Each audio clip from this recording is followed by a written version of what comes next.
90% of engineers get this wrong when analyzing pinned versus fixed frames. In this exclusive breakdown, I will reveal the most critical differences when drawing shear force, bending moment diagram, and deflected shapes for structural frames.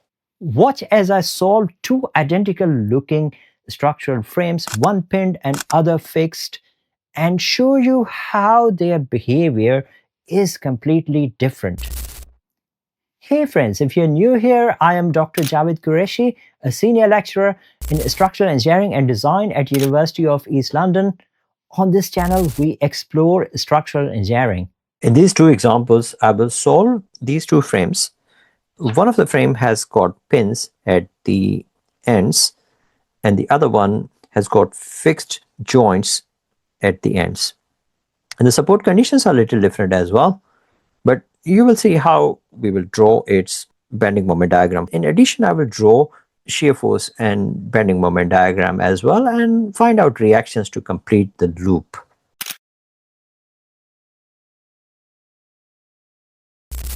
Let's first of all solve this example where we have pins at the end, and let us see the options. I've taken this example from the Institution of Structural Engineers, London, certificate in structural behavior.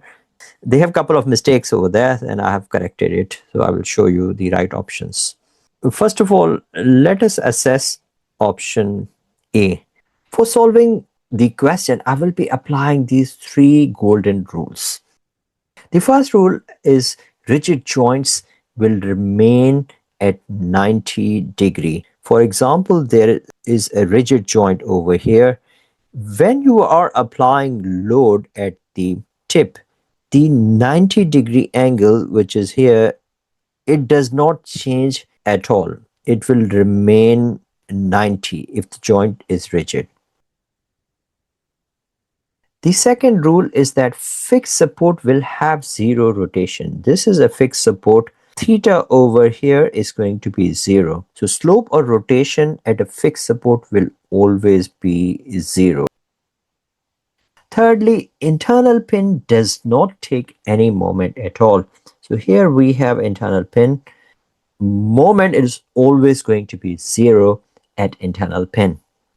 In option A, we have applied vertical load and the frame is swaying towards right. As only vertical load is applied, vertical UDL, I don't see how this column is bending and how this beam is swaying.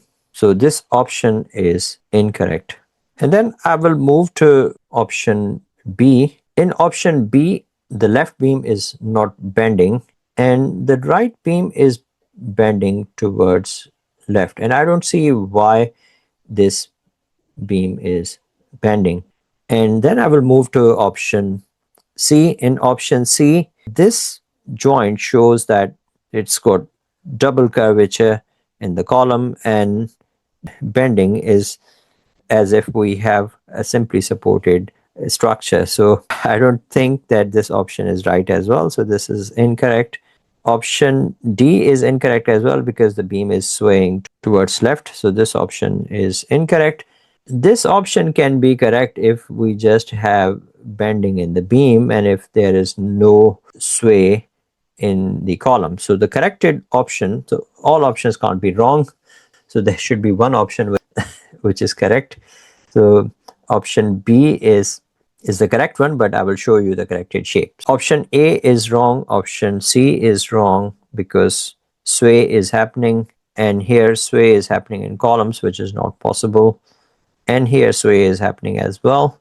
Option B is the correct option and this is the corrected one.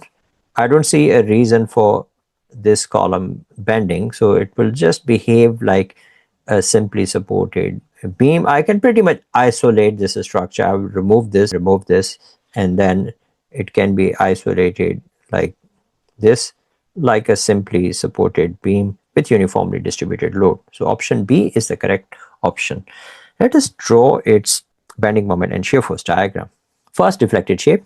Firstly, we will have vertical reaction upwards because we have uniformly distributed load applied. Here pin support will have horizontal reaction, but here we will not have any horizontal reaction. And it is very important to note that if we have horizontal reaction here, then it will generate moment at pin, which is not possible.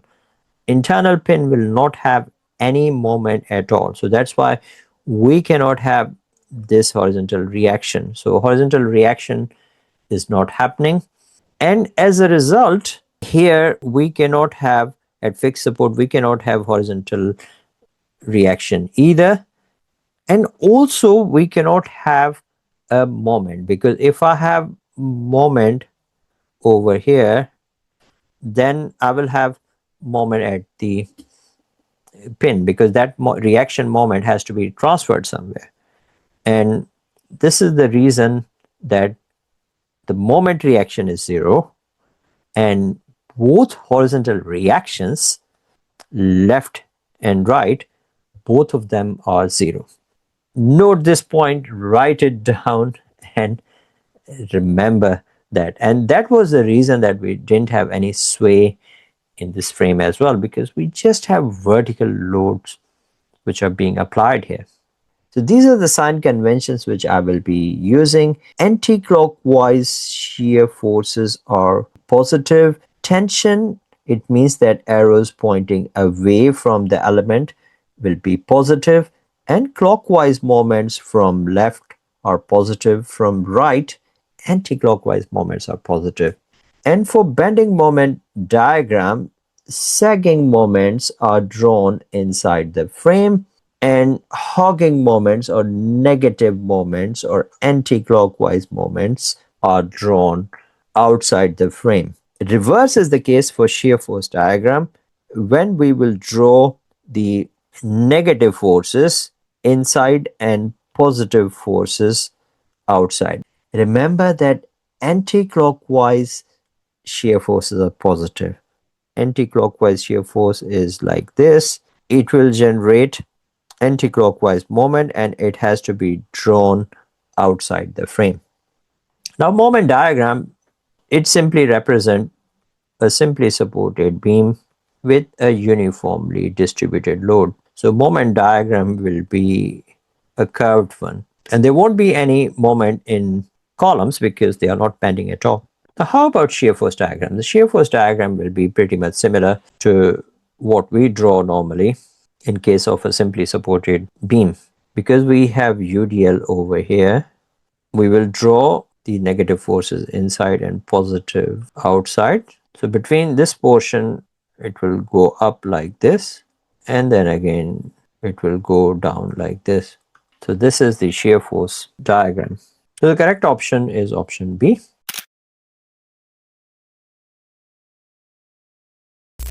Let me move to next question when I don't have internal pins at the ends.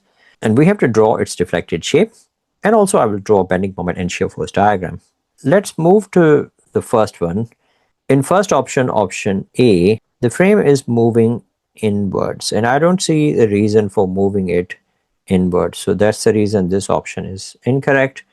And option B, the beam bending is like a simply supported beam. It cannot happen because the 90 degree has to be established at these ends, and also we need to have double curvature in the beam for it to satisfy a joint compatibility. So this option is wrong as well. And again, for the same reason that the columns cannot move inwards. And also, if you see the deflected shape, it looks like a simply supported beam deflecting. So this is wrong. This leaves me with option C only. So by process of elimination, this option is right. So tension is here, and here we have tension at top, and again tension outside, and then here we have tension inside. And for compatibility of joints, 90 degree angle is there. And also for compatibility of joints, you can see we have a 90 degree angle over here. So option C is the right one. Let's now draw the deflected shape. Once we have got deflected shape, then we establish the direction of tension. The tension is here, tension is here, tension, tension, tension, tension, and tension. Let's draw the bending moment. For uniformly distributed load, it will behave like fixed end beam with UDL. So we will have a parabolic portion for this is plus, this is negative, this is negative. And because we have tension outside at this portion, it will come over here. This is plus, and this will go out, and we have plus over here. One thing I forgot is that I did not establish the direction of reactions. The reactions will be upwards and upwards. Because the tension is inside, so the direction of horizontal reaction will be rightwards, and moment applied will be clockwise moment that will cause tension inside. And here the reaction will be leftwards, and moment applied will be anti-clockwise that will cause tension in the inside. So that's how we establish reactions. Once we've got reactions, then we are in a position to draw the shear force diagram upwards, and we have upward reaction leftwards, and then we have UDL over here. UDL is downwards. So when we have leftward reaction, we start from the right side. Negative is drawn inside and positive is drawn outside. Remember that when we have anti-clockwise shear forces positive, then it's always better to start from right side and follow the direction of forces. And when we have clockwise shear force positive, then it's better to start from left side and follow the direction of arrows. Now here it is pushing the frame inwards, so I will have a shear force. This is causing a clockwise shear force. So clockwise shear force is negative. So then I will draw it like this, negative. And then upward, and in comparison to UDL, that is anti-clockwise. So anti-clockwise has to be positive. Positive will go up, and then again it will go down because it's UDL. And for the column, it is creating an anti-clockwise shear force. So anti-clockwise has to be drawn on the positive side. So this is how we draw the shear force bending moment diagram and deflected shapes. You can now watch the entire video series on IStructE certificate in structural behavior by scanning this barcode or going to this URL. It's very useful playlist to watch, and if you want to clarify your basic concepts, watch this series now. You can download the lecture slides by scanning this barcode or going to this URL. And don't forget to subscribe and like the video if you think it added value to your knowledge and understanding.